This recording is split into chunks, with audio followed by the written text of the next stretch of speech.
वज़ीर आज़म ने वफाकी काबीना का इजलास कल तलब कर लिया। वफाकी काबीना का एक हफ्ते में दूसरा इजलास होगा। पीका कानून में तरमीम काबीना में पेश किए जाने का इम्कान है। मजीद जानते हैं डॉन न्यूज़ इस्लामाबाद के चीफ रिपोर्टर सनाउल्लाह खान साहब से। जी सनाउल्लाह खान साहब, बताइएगा काबीना इजलास में मजीद किन उमूर पर गौर किया जाएगा?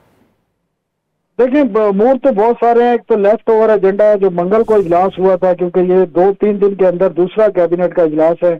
एक तो वो ज़ेर हो रहेगा। दूसरा जो सबसे अहम है, जो इस वक्त मुल्क में जो सोशल मीडिया की सूरत हाल है और पीका एक्ट की इसमें मजीद जो रिक्वायरमेंट है, कुछ तरमीम तैयार की है वजारत कानून ने और वजारत दाखिला ने मिलकर, वो कैबिनेट में पेश की जाएंगी। और गुज़श्ता कैबिनेट का जो इजलास था एक दिन कबल हुआ था, उसमें पीका एक्ट की जो एग्जीक्यूटिव जो डिवीजन थी, वजारत थी आईटी से लेकर, उसको वजारत दाखिला पहले ही दे दिया गया है।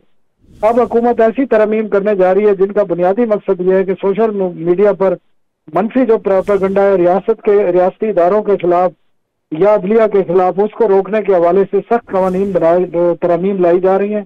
और कैबिनेट अगर इनकी मंजूरी दे दी जाती है तो फिर जुम्मे को जो पार्लियामेंट का मुश्तरका इजलास है उसमें पीका एक्ट में तरमीम पेश की जा सकती है। जी, वज़ीर आज़म ने वफाकी काबीना का इजलास कल तलब कर लिया है। अपडेट करे थे सनाउल्लाह खान साहब, बहुत शुक्रिया आपका।